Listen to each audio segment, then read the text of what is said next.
Welcome back to Showbox. A guy gets the ability to stop time, and he uses it to draw naked sketches of women around him. But it all changes when he meets a woman. We'll find out what happens next in today's recap of the Hollywood film Cash Back. Now, let's get on with the video. Make sure to give this a thumbs up and also subscribe to my channel. The film starts in a British dorm room where Susie is fighting with her boyfriend Ben after he broke up with her. She's really angry and throws all kinds of things at him. A week or so later, Ben is in the cafeteria of his art college when he sees Susie being intimate with another guy. He obviously feels bad about the loss of his 2.5-year relationship. However, his childhood friend Sean tells him to forget Susie and go out with someone else. But Sean's words are not that important since he has terrible luck with women. So, Ben now spends his final year at college drawing pictures of naked men and women. At night, he misses Susie the most, and one night he even calls her. He asks her if they could be together again, but Susie tells him to move on. However, Ben is filled with regret, and he can't sleep at all. He tries burning his pictures with Susie, but he's unable to do so. To deal with his insomnia, he reads anything he can get his hands on.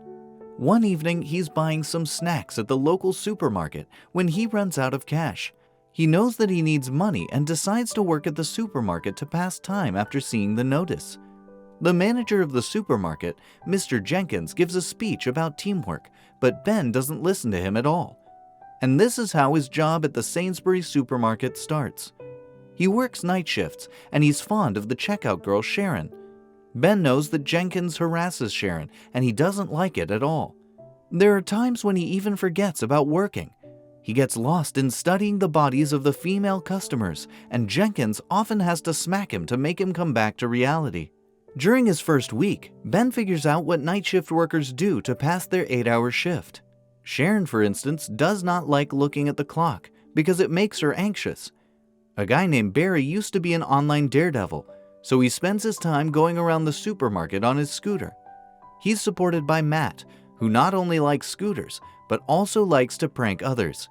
They both put hidden intimacy toys in the shopping carts of female customers, and most of the time women even buy those. But while these people use simple tricks to pass their time, Ben does something crazy.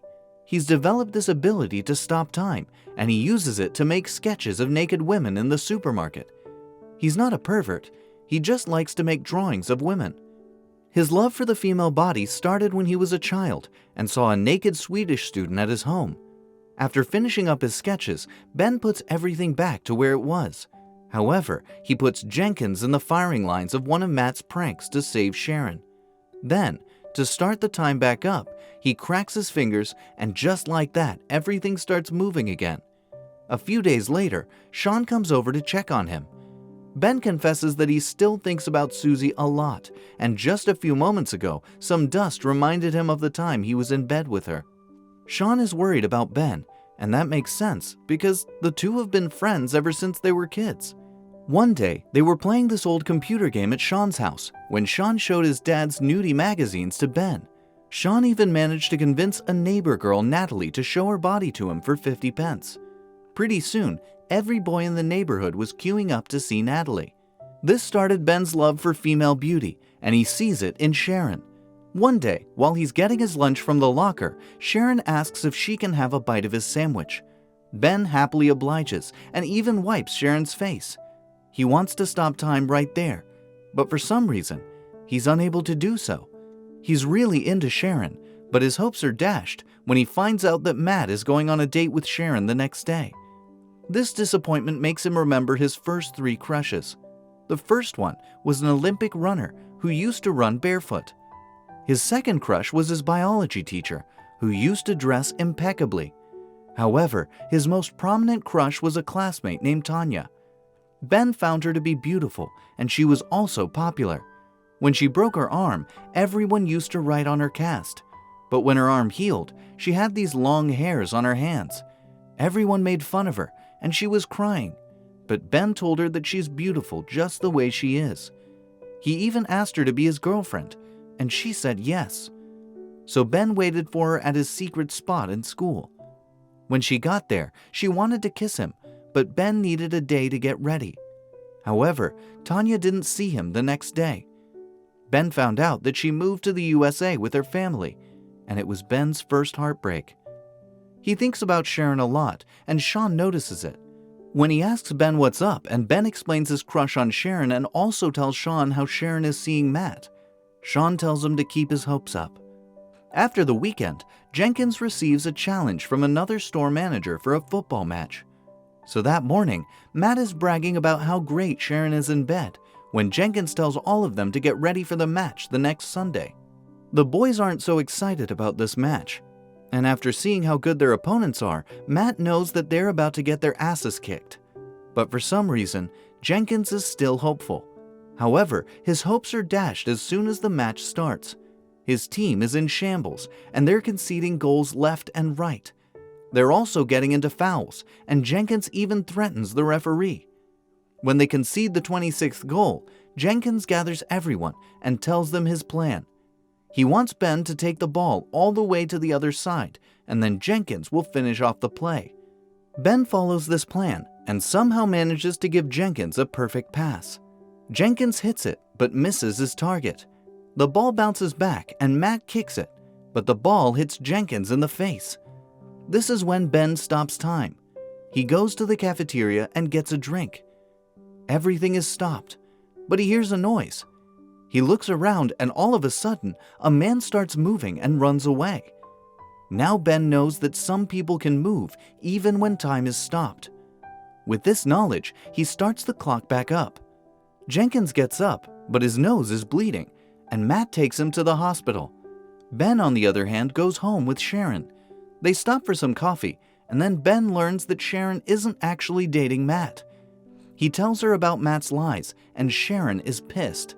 He also mentions his breakup, and Sharon sympathizes with him.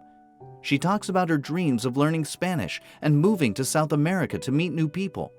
When she learns that Ben's a painter, she tells him about how she's amazed by a painter's ability to find beauty in little things. After coffee, Ben walks her home, and they almost kiss, but Ben messes it up. However, he now has a chance with her. The next day, Sharon checks up on Jenkins, who looks really bad. He tells her that his birthday is coming up, and he wants to throw a party and his staff is invited. Sharon gives this news to Ben and asks him to be her date, and Ben instantly says yes. Later that day, Jenkins calls the boys into his room and tells them to arrange a stripper for his birthday, and even gives Ben £200 for this task. Ben is clueless about strippers, so he asks for Sean's help, and Sean takes him to a nearby strip club. After watching a dance, they arrange for a stripper to visit Jenkins' place. From then on, Ben stops time exclusively to draw Sharon. He's fascinated by her. So when she kisses him after her shift, something changes inside Ben. He can finally sleep now and spends an entire day in bed. He's only awoken by a call from a local art gallery. The owner of the art gallery wants to exhibit Ben's drawings, and Ben is speechless and agrees to meet him. What he doesn't know is that this was a prank call by Matt and Barry. That evening, the whole gang gets ready for the party. Some focus on their dress, while others work on their physiques. And around 8 p.m., Ben goes to pick up Sharon. He compliments her dress and also tells her about his possible exhibition. After this, they get to the party. Ben introduces Sharon to Sean, and he's having a good time, but it's all ruined when he meets Susie there. Apparently, she's dating Jenkins' younger brother and looks excited to see Ben. After a few minutes, the stripper shows up and starts her show. Jenkins is over the moon, along with all the other people. It turns out that the stripper is actually Natalie, and she remembers Sean. Later that night, Ben goes to the bathroom, but he has to wait for his turn. Sharon, on the other hand, is trying to keep Jenkins away from her because he's really drunk. She starts looking for Ben, who's upstairs. He meets Susie there, and she tells him that she misses him a lot. While all of this is happening, Barry is getting ready for his stunt. This is when Susie kisses Ben, and Sharon sees it. She starts to leave the house, while Ben pushes Susie away. He stops time and looks back to see Sharon leaving. He knows what Sharon saw and thinks about how to explain things to her, but he can't think of anything. He's so overwhelmed that he spends 2 days in this frozen world and ends up growing a beard. Still, she leaves when the time starts again. He goes to her apartment, but she's really done with him. He even notices that she's absent at the supermarket the next day. To make matters worse, his insomnia starts up again. On Monday, he goes to the art gallery and meets the owner. This is when he realizes that he's been pranked. He apologizes and tries to leave, but the owner wants to see his sketches. So Ben shows him sketches of Sharon, and the owner is really impressed. He wants to exhibit these. A week or so later, Sharon receives the invitation card to Ben's exhibition. The exhibition is a success, and Ben even receives another offer from an American art dealer. However, what really makes him happy is Sharon, who shows up there. She looks at all the sketches, and she's over the moon. When Ben tries to apologize again, she tells him that his sketches told her how much he loves her.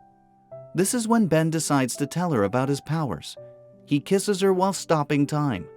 Sharon, however, can still move, and she's shocked to see everything frozen around her. The film ends with Ben taking Sharon outside to see the snow particles. He explains that love is hidden between moments, and sometimes we have to stop time to find it.